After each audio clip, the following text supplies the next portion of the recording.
Hi, my name is Scott Bear, and this is the very first podcast I've ever done.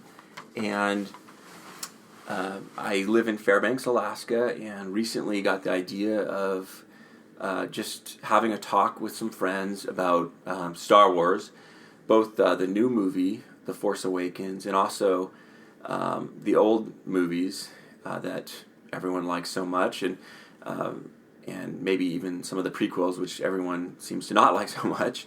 So we just wanted to kind of hash things out and talk about anything and everything related to Star Wars. And my friend today is Carlos Salgado, and I'll let him introduce himself. Oh, yes. Well, hello. I'm Carlos Salgado. I'm 48 years old, yes, Star Wars have been part of my popular culture since 1977. And we were very excited about seeing the Force Awakens, and we went, and we'll be giving some impressions about it, and some history about Star Wars and how much it's been part of our lives. So, where should we go from here? Well, why don't we both talk about like where we first were, our first memories of the original Star Wars in 1977, to the extent we have any. It was a long time ago, but if you remember, where you were and what you first thought about it, even if you remember what some of the other kids in the neighborhood thought about it, or was there much buzz about it, and anything related to your early memories about Star Wars, and then maybe even talk about what it meant to you growing up over the years as other movies came out, The Empire Strikes Back, and this kind of thing. Just kind of what it meant to you, and there's so many things we could talk about. Okay. I guess I can go from there. Yeah, let's just leave it there and go ahead. All right. Well, 1977. Yeah. Well, I was 10 years old, and I was living in San Juan, Puerto Rico. And believe it or not, well, of course, the hype made it all the way over there.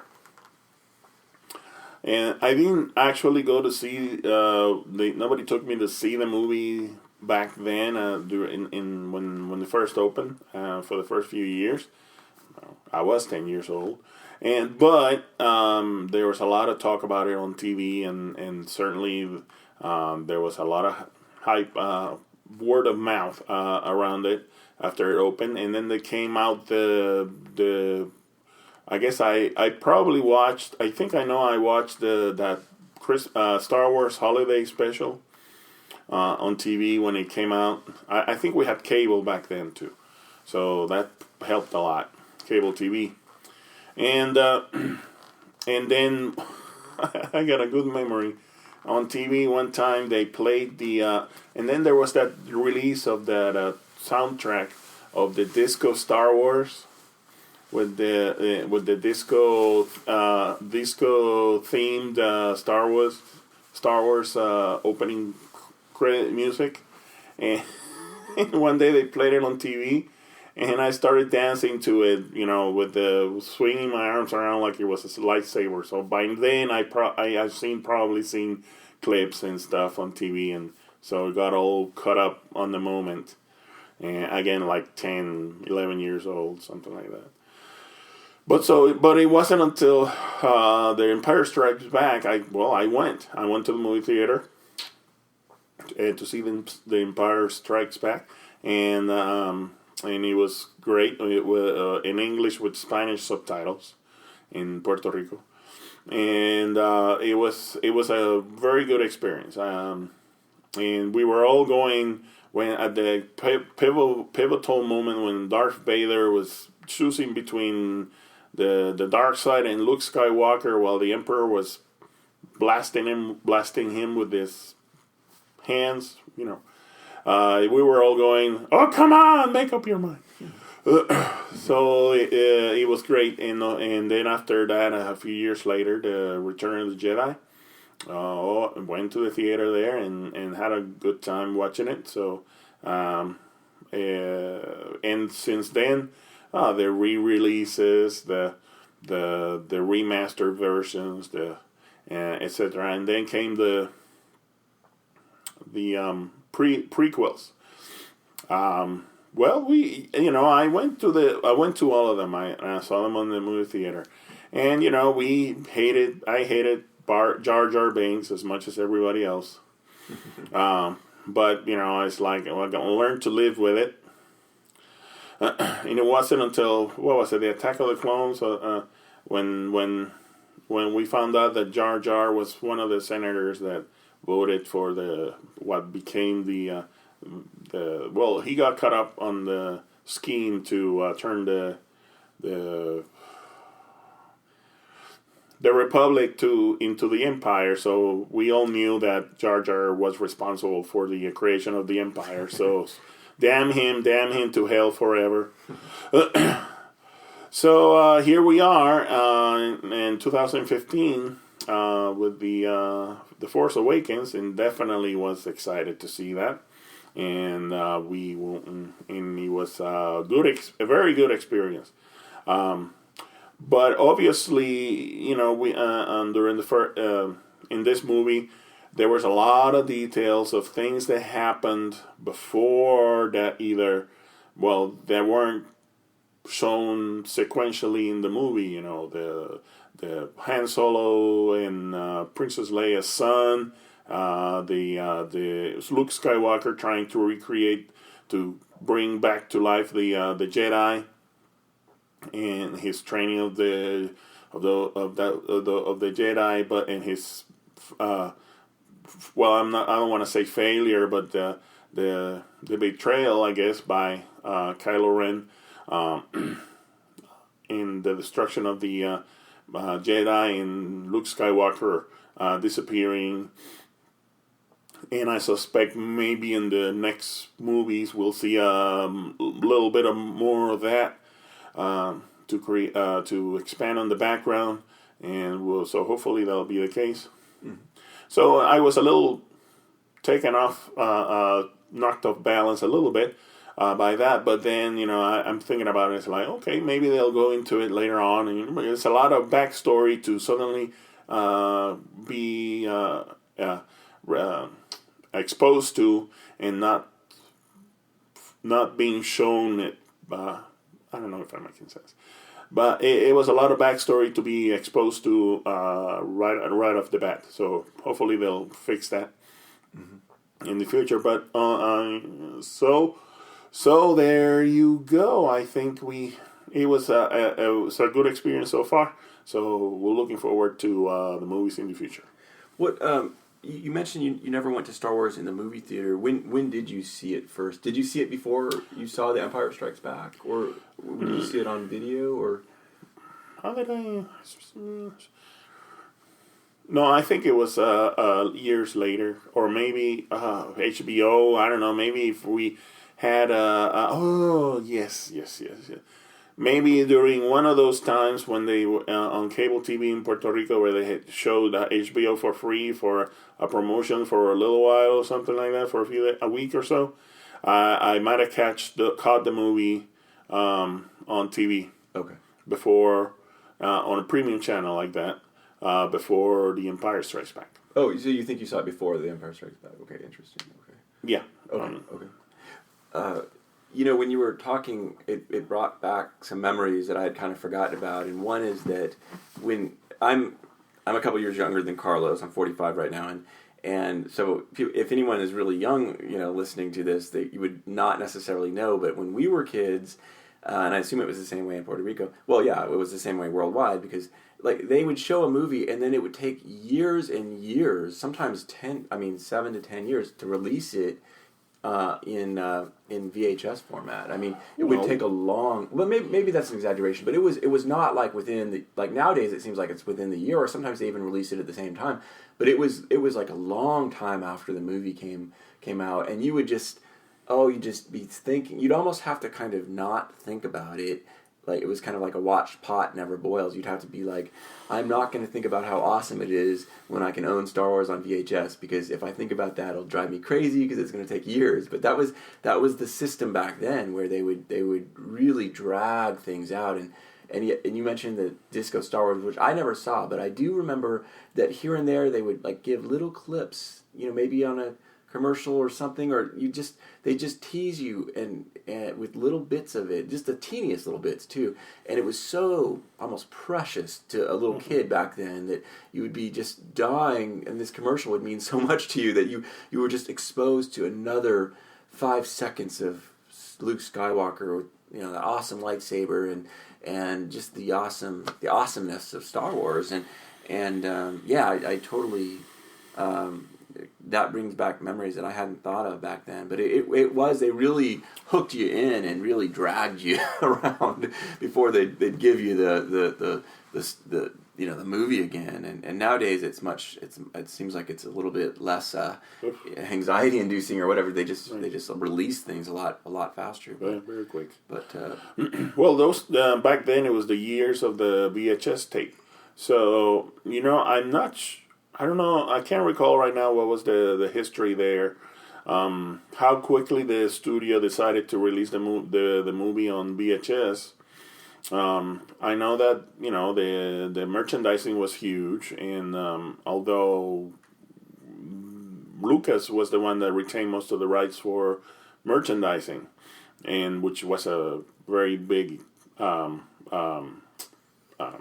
lucky move for him, but the movie rights when they came out on VHS, I imagine I can't recall the history there, but I imagine the movie studio was eager to put it out there so that they could generate more money, and VHS at the time being fairly new thing.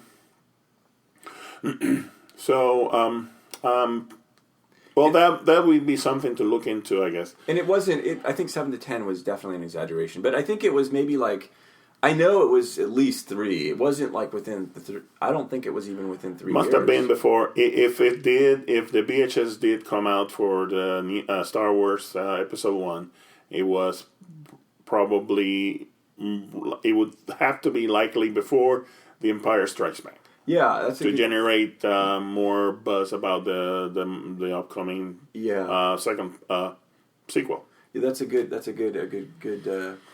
point. And but I can't recall right now. I can't recall what it was. And I think maybe when I said 7 to 10 years, I was kind of thinking back how long it seemed when I was a child. It probably was a lot less than that, but it just seemed like we waited forever for that. But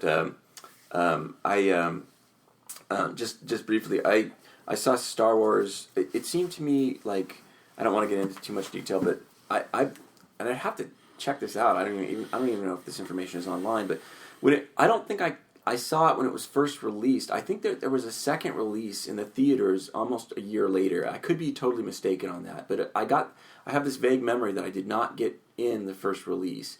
My parents were not real big moviegoers or anything like that, and so they, and they were older parents, and so they weren't into that, and so somehow I never made it there. And but I remember when I eventually went, I was pretty young. I was I think it was, again, maybe it's 1978, the year after that they re-released it. Could be wrong on that, but I remember distinctly.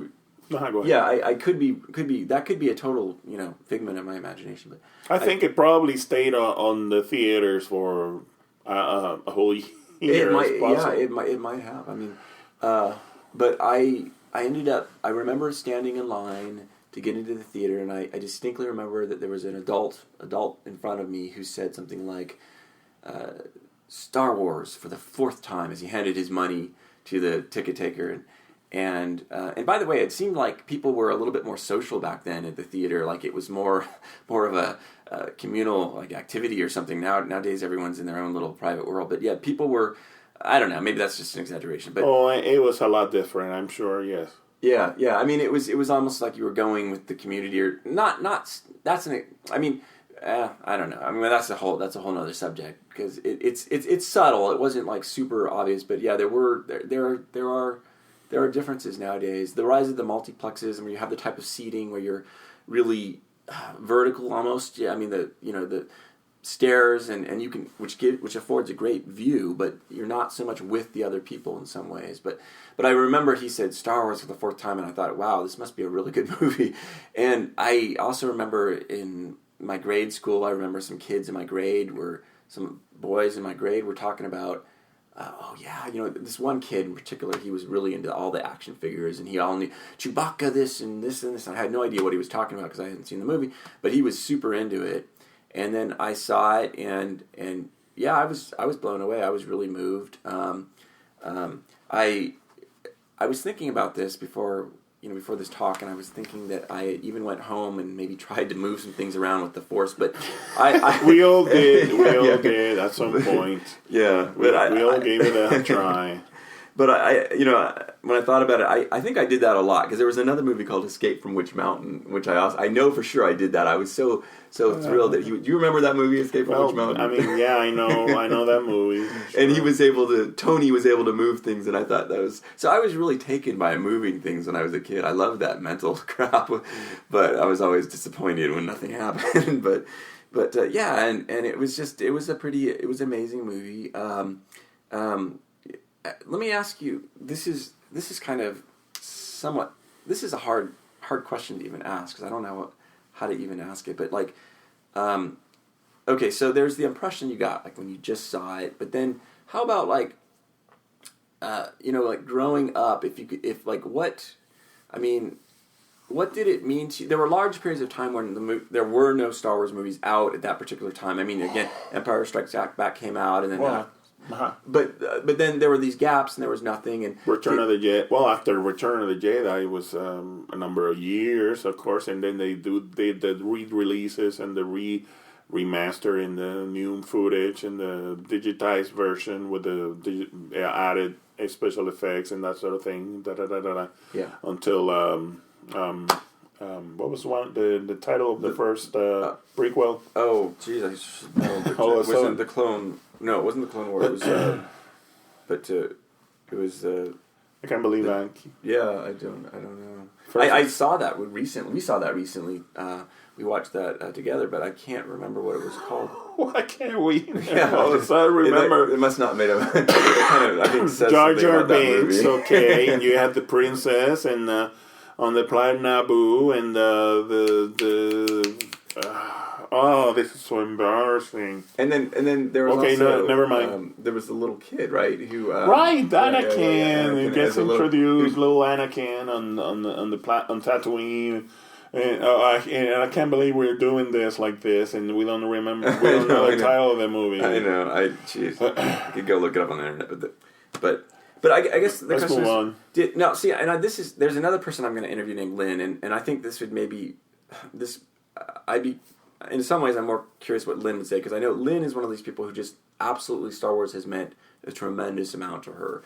And I don't think it's meant as much to me, although it did mean something, and I don't think it's meant as much to Carlos, but I'm just wondering, through those years, how much did it mean to you was it that movie that you always thought about, or not really? Not really. I mean, was it just a good movie that you were pleased to see, but then when you weren't seeing it, it was just kind of out of sight, out of mind, or was it any carryover? I guess? I never was. I wasn't like a total fan that got dressed up or had a lightsaber at home and that sort of thing. No, I never was like that. But it was always nice to hear about it, and if it came up and suddenly there was new information, I was interested and we'll look it up. And of course, we were always interested in the special effects and the making of Star Wars and what they had to do, the filming process and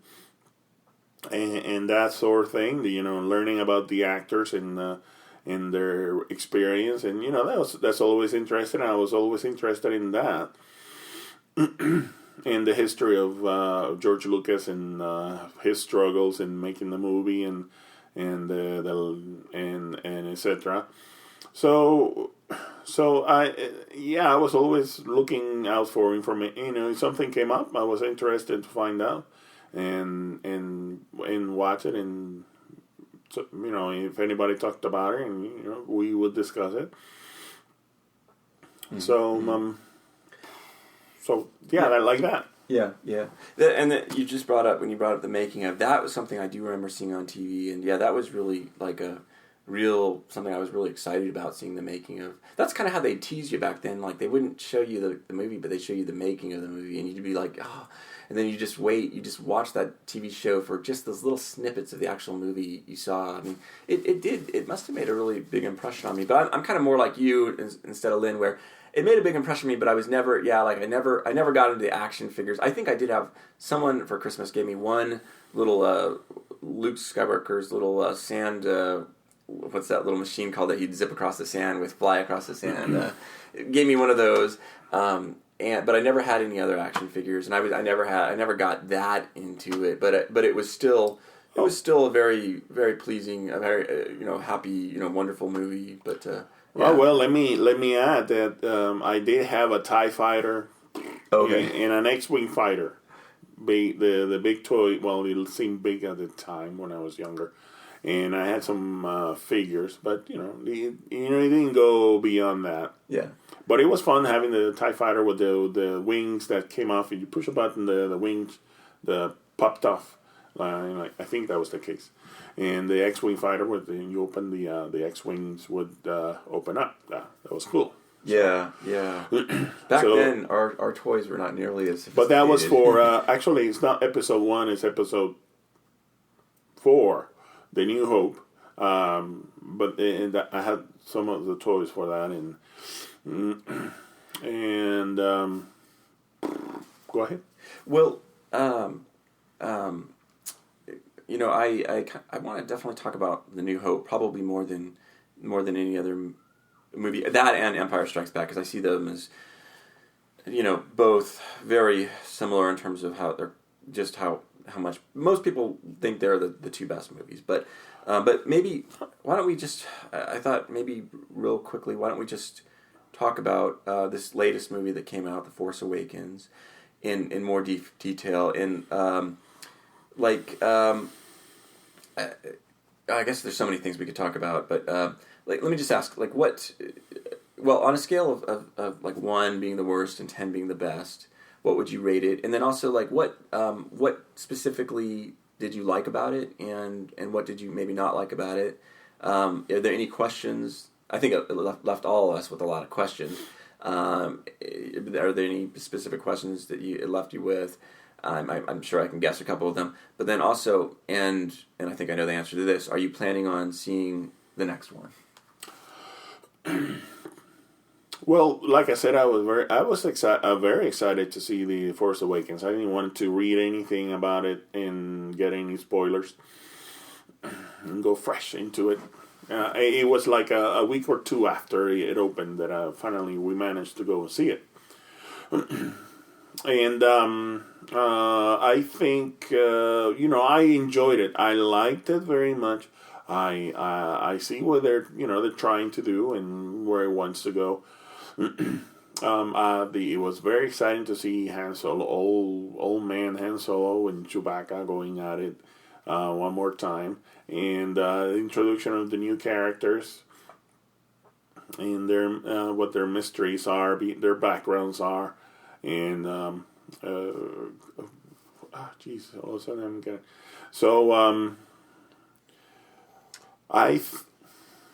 What I guess let's see. What is what specifically? Oh, on a scale of 0 to 10, and then what specifically did you like or not like about it? No, I would say definitely an 8.5. I mean, of course, because of the questions about the sudden background information that they exposed, the being a person that has been exposed to the Star Wars universe for since 1977. The characters and what who they're supposed to be, and of course we know that Han Solo and Leia eventually got together, got married, and obviously had children. But they haven't shown that. No exposition of that part of their history on the movies. So suddenly you got the son that betrayed the re-emerging Jedi movement and forced Skywalker to run and hide. Well, yes, and there's that bit of information that it needs to be expanded. again, I think that's what the movies are gonna. The next movies should be tackling. I really enjoyed the new character Ray. It's definitely refreshing to see a female lead. Not since Princess Leia on A New Hope. She was definitely almost stealing the show then. I mean, she wasn't just some damsel in distress waiting to be rescued. Well, she was waiting to be rescued, but she was very quickly, very easily taking control of the rescue party and exercising her leadership, and she was always very she was a very dynamic character. Even back, whether that was the intention or not, I mean, she certainly made an impression. Yeah, I totally agree that she did. There was something about her that kind of was almost like Luke Skywalker in a way, where they kind of really riveting or something. She definitely brought your attention to her. So now with The Force Awakens and Rey, she certainly I enjoyed it very much and was rooting for her.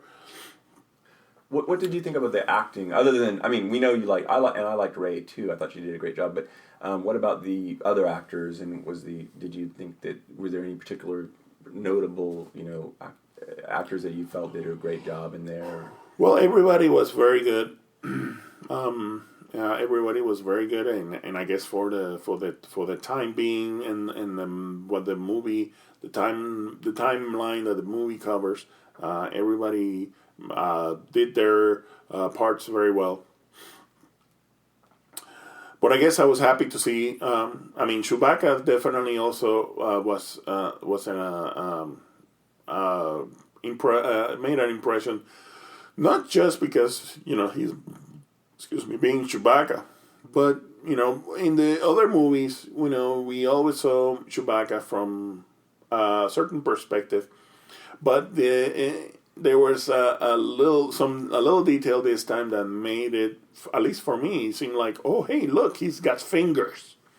They focused on a couple of occasions, like when he was placing the charges, the explosive charges. They made a point to show his digits of his hand. I mean, I don't know whether it's something that is just me or it's just they never pointed the camera closer to his hand so you could see, hey, look, he's got 5 fingers. I think he does have 5 fingers. So it was maybe whether it was digital or such. There was a nice added detail to the whole being that is Chewbacca. So there's that one, and I'm in Kylo Ren. I mean, we're still trying to figure him out. I mean, there's certainly going to be more of him in the future, and right now he seemed like a very unstable individual, prone to bursts of anger, and whether that's part of the conflict he's having inside of him between the dark side and his old self. Again, we're probably going to have to find out. And I don't know whether the choice of the actor to play him, what was the resemblance? Did he look like Han? Did he look like Leia? Was he like a total combination? I mean, I was trying to find a unifying feature that would that would say, oh yeah, he's the son of Han Solo and Princess Leia. Yeah. I don't know. Maybe he came out. The choice of the actor was to say, well, he's more on the mother's side or something like that. I thought maybe the nose was more like Han Solo's nose or Harrison Ford's nose than the actor's nose. Yeah. He's got he's a prominent nose. Yeah. And Han Solo, I think he did have a prominent nose too. Whether that's supposed to be a physical trait, more related to the father's side, and then overall he looks more like on the mother's side. That's another question, because it's important when you cast an actor to play a certain part. He's supposed to be the offspring of these two characters, Han Solo and Princess Leia. That there's, I guess we're used to see the resemblance. We can see where they're coming from and see, oh yeah, we can see the resemblance. And I guess in part of me is wondering whether it was there or not, and I was trying to find clues to that in my head. So, that's as before you even brought up his physical appearance, gosh, I'm forgetting what's his name in the Kylo Ren. Kylo Ren, thank you. Okay. But before you even brought up his physical appearance, I was thinking to myself, I think I'm going to bring up the point that one thing I'm not quite sure how I feel about his physical appearance, because I didn't see a lot of resemblance to either Princess Leia or Han Solo, and so to me it didn't look like. But sometimes kids are like that. I mean, kids don't necessarily look like their parents. Sometimes they really do, though. I as I thought that, I was in church today, and there was a person, there was a mother, and behind and then just sitting down from her. So I was seeing her in profile, and then the seat down from her was her son, and they both had curly blonde hair, and they looked like the spitting image of each other. So a lot of times they do. And I was just struck by, wow, these people, look almost like they're twins, but it was mother and son. But a lot, it was a little bit odd that there was no noticeable similarity, which you'd think that they would do just to kind of cover a base or something like that. But I mean, because you could say, well, hey, we expect the readers to be sophisticated enough to realize that sons don't always look like their parents, but at the same time, since they do sometimes, sometimes a writer will kind of decide to be a little bit more conservative and have them look alike, or the director or whatever. But he didn't. But he, I kind of have mixed feelings about him because he, on the one hand, he doesn't look. He's certainly not. He does not look like a classic kind of super handsome, swashbuckling kind of person. But at the same time, he seems like you said, he seems very disturbed. But he also seems like he has kind of like a good deal of sensitivity. Like that was kind of, I thought, kind of particularly when he was kind of. I thought it was interesting when Ray says, I'm nervous when men in masks, do this, and he takes off his mask, and he seemed kind of like a sensitive soul, even though he has a lot of baggage, and of course he's now a murderer of his father. But he seemed like he had a real interesting kind of sensitive side to him, which his physical appearance kind of played into. If he was more sort of that kind of the classic Hollywood, leading man, kind of Tom Cruise kind of person, you might not. That kind of sensitive, side might be a little harder to portray, but. Interesting. But I think he did a good job acting though too. Well, I must say the actor. I can't recall the name of the actor right now, but he certainly has a different body type than your typical Hollywood actor, I suppose. So that's one. It makes a big impression on the character that he's playing. And then it just occurred to me, well, let's not forget about the midichlorians. Right. And the the prequels established that there are organisms in the blood that help channel the Force. Let's say, I think that I recall correctly. And then let's not forget that the mother of Anakin Skywalker, apparently the midichlorians were the ones that got her pregnant. There was no particular father. Yeah. Birth. So although this is not alluded in any way in the Force Awakens, and it just occurred to me.